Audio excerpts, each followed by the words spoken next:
So the last month as a cat owner has been, a rock and roller coaster for me. My cat started peeing blood. Cat goes to the vet. Vet's first guess is UTI. Take this medication. Start the cat on the medication. Find out, nope, it's not a UTI, no bacteria. So it's a bladder inflammation. Keep him on the same medicine. That goes and goes until the cat decides to keep peeing blood. Now we got to take him to an expensive vet, have a 430 some odd dollar test and checkup, find out that 40% of the cat's kidneys are damaged. It happened sometime in his life, happens to a lot of cats. There's nothing that we would have known, except now he needs new food. And since we have four cats, the price of the food in our house has quadrupled for the rest of their lives. Does this sound like fun? Because if you're thinking about buying a pet for the holidays, this is exactly what you're signing up for. My name is Jahlon, and I want to talk today about pets, pet giving, and the holidays. Now, I do not want the takeaway for this video to come out as don't adopt pets. I am a huge Humane Society supporter. I like to help link up pets with their forever home. But when it comes to giving pets at the holidays, don't do it. Why? Sure, the day your kids open up the box, the moving box, the shuffling box, it's going to be a huge surprise for them. It's going to be this great moment. But keep in mind, you're giving them a life that will eventually encounter problems and it will eventually die. Maybe not the on Christmas memory you want to create. Sure, when they're 6 or 7 or 8 years old, it's a great memory, but that pet eventually will die. And it'll go off to pet heaven and it'll be waiting for them, but that your teenager will have to deal with that. I I don't want to see a child have something tied to their holidays that's going to negatively affect them.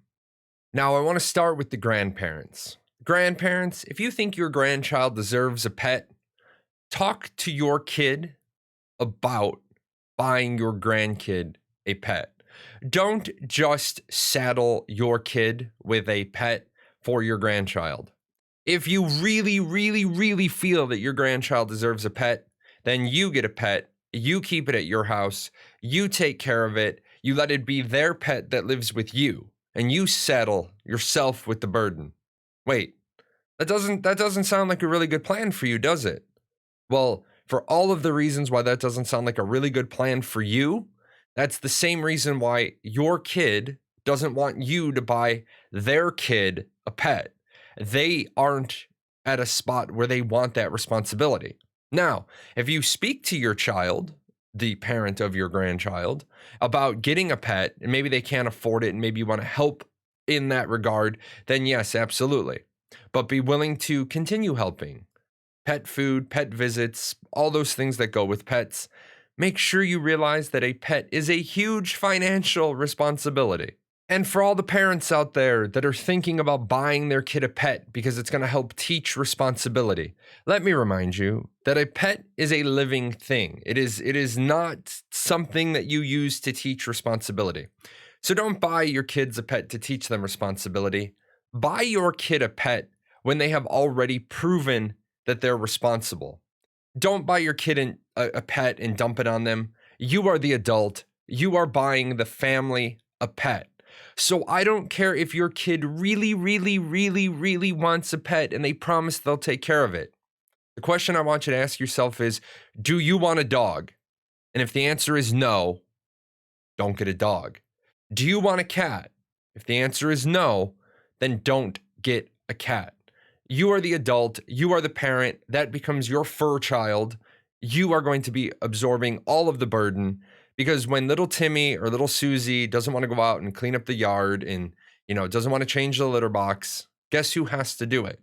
You have to do it because the pet is a living thing. It becomes a member of your family.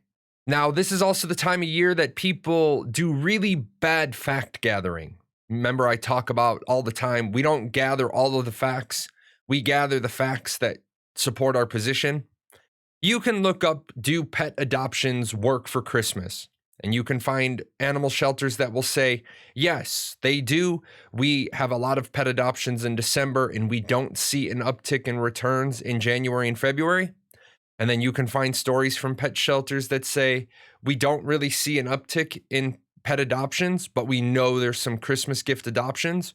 And we do see an uptick in returns in January and February. There is a huge amount of data out there, and don't let anybody show you the good data or the bad data and make your decision. It's all about you. But you really decided that you want to give a pet to your family for Christmas. You want to give your family a pet for Christmas. Okay, let's talk about a couple of better ways to do this and not have it be on Christmas. Number one, go to the Humane Society a couple of days before Christmas, right when your kids start their Christmas break.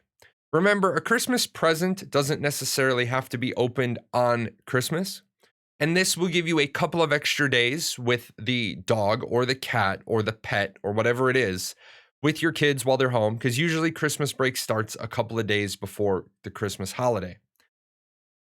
And this also makes it a family decision. It puts the kid in the decision-making process of which dog, which cat, which whatever you're going to get for the holidays. The other alternative, if you really want it to be a Christmas surprise, don't bring the animal home on Christmas.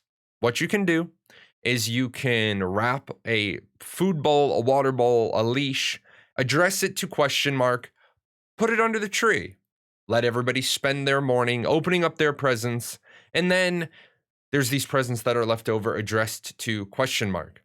And then as they open them up, it once again becomes a family thing. The animal itself isn't received on Christmas, but it's still a Christmassy present.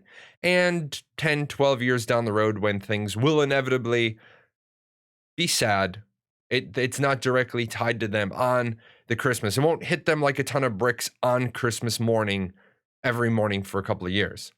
Now, guys, as always, this is me. I'm Jahlon. This is just advice. This came up during my Extra Life charity show, and somebody said, you should probably do a video on that. I said, you know what? If one person says I should do a video on it, I probably should.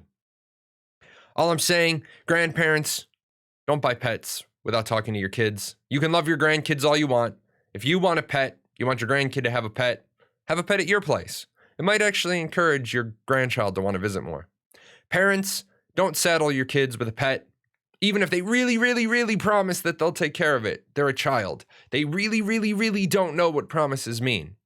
And just remember that you're inviting a living creature into your family. It becomes a part of the family. It's a furry, four-legged family member, and treat it as such. With that said, guys, we're moving into the holiday season. A lot of the Jahlon on videos are going to be holiday themed. Hope you enjoyed. And if you do get a furry, four-legged family member this holiday season, leave it in the comments below and post me a picture. I love to see new four-legged family members. But never mind. Let's just end the video. What are you still doing here? Nobody ever stays this long. This is the end screen. Anyway, since you're still here, say thank you to all the patrons whose names are going up the right-hand side of the screen, and check out all the stuff that just appeared, like the other videos. Take care.